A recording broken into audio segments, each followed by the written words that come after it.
Hi, my name is Krista Dodds and I am interested in the Family Engagement Coordinator position. I have been teaching English language arts for the last 14 years. I grew up in Michigan and I went to Grand Valley State University for my undergraduate degree.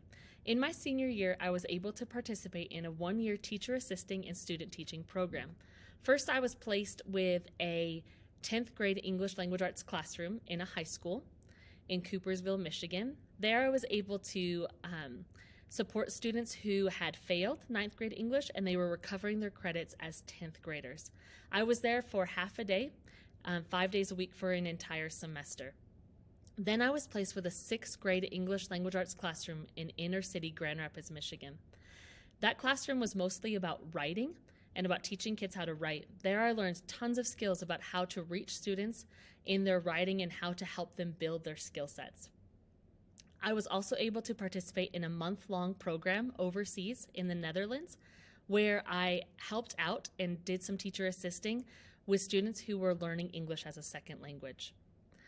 Since I graduated, I taught for 3 years in Colorado, 7th grade language arts, and then moved up to Utah, where I've been teaching 7th grade language arts for the last 11 years.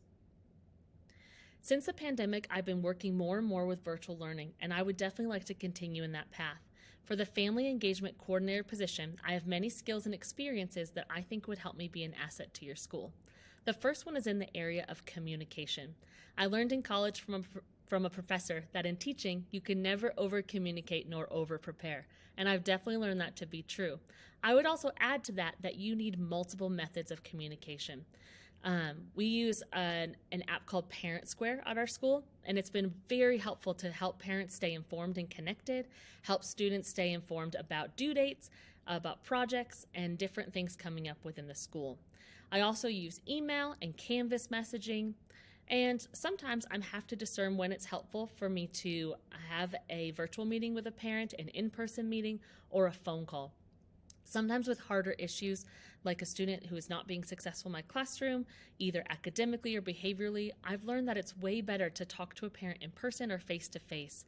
There we can actually talk to the student, help them find solutions. They can hear our tone and hear how we care about them and that we're concerned about them, and we can make a plan to move forward. The second area that I've grown a lot in is relationship building.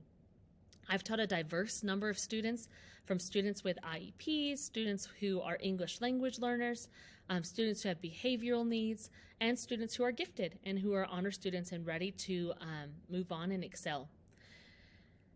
In my experience, I have to learn what it takes to motivate a student. And with each student, this could be slightly different.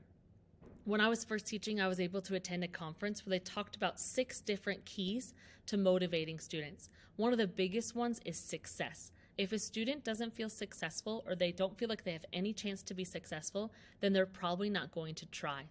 In the last few years of my teaching, I've definitely been able to build my relationships with students where I learn what it would take for them to feel like they could be successful. Specifically, this happens in the area of writing. When 7th graders come to my classroom, a lot of times they feel like they will never be able to write an essay, they are not a good reader, and they see themselves in such a fixed mindset.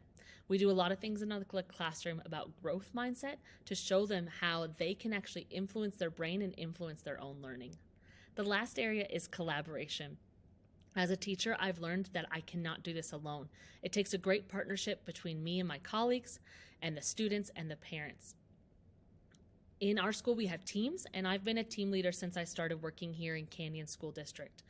As a team leader, I work with other teachers and make sure that we're doing consistent practices, consistent ways of rewarding students, consistent terms.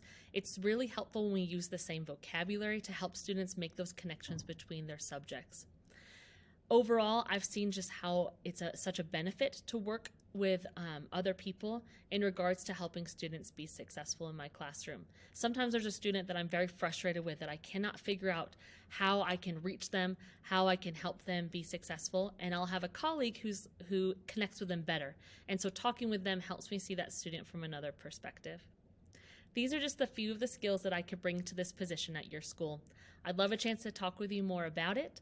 I'd love to bring my passion and my skill set to your community of learners. Thank you.